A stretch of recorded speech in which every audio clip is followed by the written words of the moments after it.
हे कृष्णा। साधु के जीवन में काम वासना कब आता है, ये बारी में वीडियो बनाने के लिए चाह रहा हूँ। पूरा वीडियो जानकारी करना चाहिए। साधु समाज में ये बहुत जानकारी की बात है। साधु मतलब नहीं कोई भगवा वस्त्र पहनता है उसको साधु कहा जाता है। कोई भी भजनानंदी भजन कर रहा है, भगवान श्री कृष्ण की भजन करता है, उसको साधु कहा जाता है। फर्स्ट साधु शब्द के बारे में हम जानकारी लेना। साधु मतलब भगवान श्री कृष्ण का भक्त होना चाहिए। जो श्री कृष्ण का भजन नहीं करता है, अब संसार में भले कितना किसकी भक्त बने, उनके मन में वासना तो आएगा।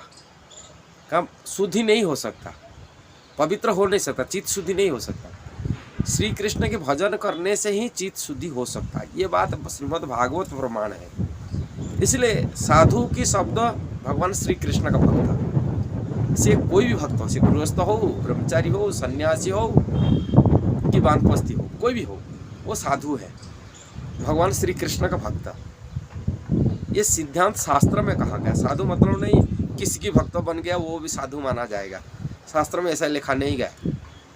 भगवान बोलते साधु हो महात्मा नस्तो मांग पार्थ दैवी प्रकृति माश्रित। दैवी प्रकृति भगवान की अंतरंगा शक्ति श्रीमती राधा रानी का शरण में आता है वो भक्त।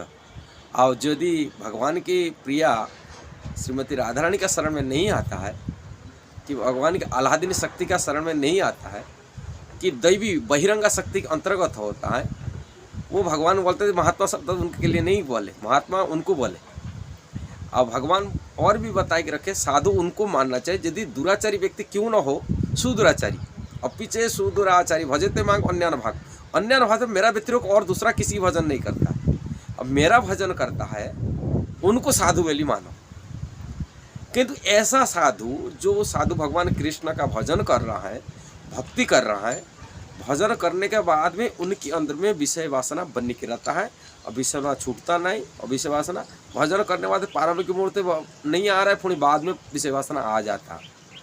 ऐसा साधुओं की मन में, कृष्ण का भक्तों की मन में कब काम वासना आता है, ये हमको जानकारी होना चाहिए। इसका सहज उत्तर है, एक ही उत्तर है, जब वो अपराधपूर्ण भजन करता है। जब अपराध है कि भजन करता है तभी उनकी मंदिर में विषय वासना जागृत होता है।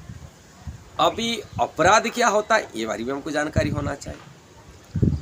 अपराधपूर्ण निरपराध भजन करने से साधु के मन में विषय वासना खत्म होता है और कृष्ण के अन्य भक्ति में डूब जाता है। निरपराध कोई अपराध नहीं करता है, अपराध शून्य होकर भजन करता है तभी उन शुद्ध पवित्र हो जाता है उनके जीवन में, और शुद्धता हो जाता है और काम वासना रहित हो जाता है, पवित्र हृदय हो जाता है। किंतु अपराधपूर्ण भजन में उनके मन में काम वासना आता है। फर्स्ट टाइम अपराध क्या है ये भी जानकारी करना चाहिए। जो अपराधी कारण से हम मन में, साधु के मन में काम वासना पैदा होता है। अपराध के अंदर में हम देखा एक नाम अपराध है। नाम अपराध है सब में महत्वपूर्ण अपराध, सबसे बड़ा अपराध है वैष्णव अपराध। जब वैष्णव अपराध होता है तब उन साधु के मन में काम वासना पैदा होता है, उत्पन्न होता है, विषय भोग वासना पैदा होता है। ये अपराध सबसे बड़ी अपराध होता है वैष्णव अपराध। जब तक वैष्णव अपराध नहीं करता है और अपराध से बच जाता है। वैष्णव अपराध अगर दूसरे अपराध में भगवान के नाम उसको सुधार देता है। वैष्णव अपराध व्यतिरिक्त से सेवा अपराध है कि धाम अपराध है कि नाम सुधार सकता है। किंतु वैष्णव चरण अपराध होने से, साधु वैष्णव की चरण अपराध होने से, उनकी चरण अपराध होने से वो नाम सुधार नहीं सकता, नाम उसको पवित्र नहीं कर पाता है, उनके अंदर में विषय वासना बन के रहता है।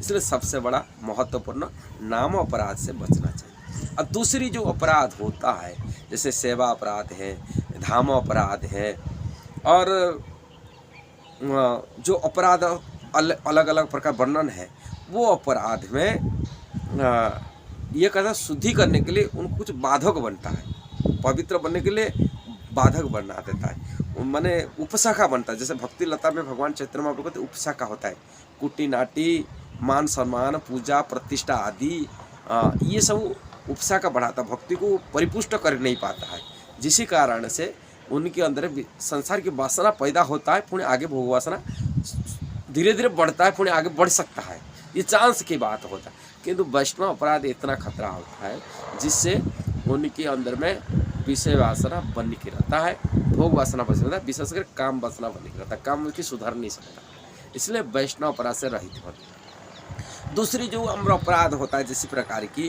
वो विश्वास वासना पैदा कर सकता है, अशुद्ध आहार, अपवित्र आहार, अपवित्र आहार यदि करते, अशुद्ध आहार करते, इसलिए प्रभुपाद कहा करते थे यदि कोई भोजन करता है उनको भोजन शुद्ध आहार हिसाब से 16 माला करने वाला भक्तों से हाथों में खाने से, पूरी 16 माला चैंटिंग करता है उनके हाथ में खाने। कोई हलवाई है, किसी अन वैष्णव भक्त है कि अपवित्र अन्न, किसी दान, ऐसा ही दान के अन्न खाने से मध्य विषय वासना बढ़ता है, काम वासना बढ़ता आता है। ये दान के अन्न खाते, किसी दान के द्वारा किसकी संसार की विषय लोगों का धन खाते हैं, वो भी अपवित्र बुद्धि की कलमश दे देता है, विषय वासना पैदा करता है, काम वासना पैदा कर देता है। इसलिए ऐसा जो उपशाखा जो भक्ति का जगह में वो माने भक्ति लता में ऊपर वो बढ़ाई नहीं देता है, ब्रांच देता है, वो सब सदा में अशुद्ध आहार भी आता है। इसलिए आहार शुद्धि होना चाहिए। इससे ये सब विषय वासना पैदा करने वाला जिस प्रारंभिक मुहूर्त में नहीं आता है, फिर बाद में पैदा कर लेता है, इकट्ठा हो जाता है, एकत्र हो जाता है, विषय वासना कर लेता है। इसलिए साधु को सावधान रहना चाहिए, एक अशुद्ध आहार से बचना चाहिए और दूसरा अपराध से बचना चाहिए, वैष्णव अपराध से बचना चाहिए, और 10 अपराध को ध्यान रखना चाहिए। प्रथम जैसे अपराध है वैष्णव अपराध कहा जाता है, महत्वपूर्ण वैष्णव अपराध रहना चाहिए।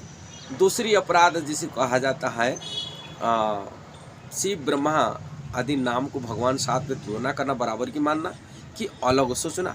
तीसरा से तो गुरु की चरण अपराध, गुरु को अवज्ञा करना। चौथा अपराध वैदिक शास्त्र को, वेद शास्त्र को खंडित करना, उनको नहीं मानना। 5वां नंबर भगवान के नाम को काल्पनिक समझना। 6वां अपराध है भगवान के नाम पर तर्कवाद करना। 7वां नंबर अपराध भगवान के नाम पर पापोवृत्ति, पाप कार्य करना। 8वां नंबर अपराध वैदिक कर्मकांड के साथ में भगवान के नाम को मध्य बराबर सोचना। 9वां अपराध है जो भगवान के नाम पर रुचि नहीं, भगवान माने अवैष्णव है, माने जिनकी रुचि नहीं, अश्रद्धालु व्यक्ति है, उनको भगवान के नाम की महिमा उपदेश देना। और 7वां नंबर बहुत दिन भर के भजन साधन कर रहे हैं किंतु संसार की विषय वासना ऐसे बनाए के रखना, ये 10वां अपराध। ये 10 अपराध बचना चाहिए। इसके साथ सेवा अपराध, जैसे भगवत शिव विग्रह सेवा करते, अपराध पूर्णक सेवा करना, प्रीतिपूर्वक सेवा नहीं करना, केवल अपने नाम पूजा के लिए भगवान की सेवा दिखावा करना, ये सभी सेवा अपराध में आते हैं। जो सेवा अपराध भक्ति समृद्धि सिंधु में विस्तार रूप में श्रील रूप गोस्वामी वर्णन किया, इसको हमको जानकारी करना चाहिए। सेवा अपराध, सेवा अपराध यदि भगवान के नाम लिया जाता है निरंतर, भगवान के नाम निरंतर जप करके भगवान की सेवा करते, तभी अपराध हम रहित हो जाते हैं। ऐसे धाम अपराध, तो भगवान के धाम में रह रहे धाम वासियों को साधारण समझना, से 10 अपराध धाम भी है। इसलिए इससे धाम अपराध मध्य भी बच सकते नाम माध्यम से, केवल भगवान के नाम।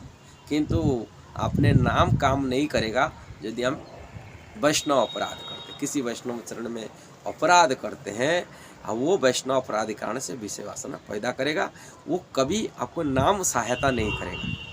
भक्ति सिद्धांत सरस्वती महाराज कहा करते थे, श्रील प्रभुपाद जी के गुरु जी थे, उन्होंने करते थे यदि वैष्णव अपराध करता है और नाम ले रहा है, वो नाम लेने वाला व्यक्ति केवल नाटक कर रहा है।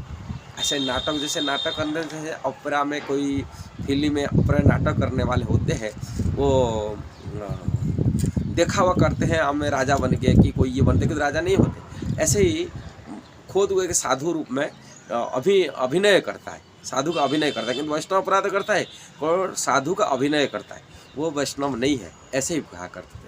इसलिए अभिनय करने वाला साधु नहीं बनना चाहिए। अभिनय साधु मतलब नाम अपराध करने वाले, वैष्णव अपराध करने वाले। इसलिए निरपराध भजन करने से साधु बच सकता। यदि ये वीडियो आपको सही लगा तभी आप ज़रूर उसको शेयर करना, सब्सक्राइब करना, लाइक कमेंट करना। हरे कृष्णा।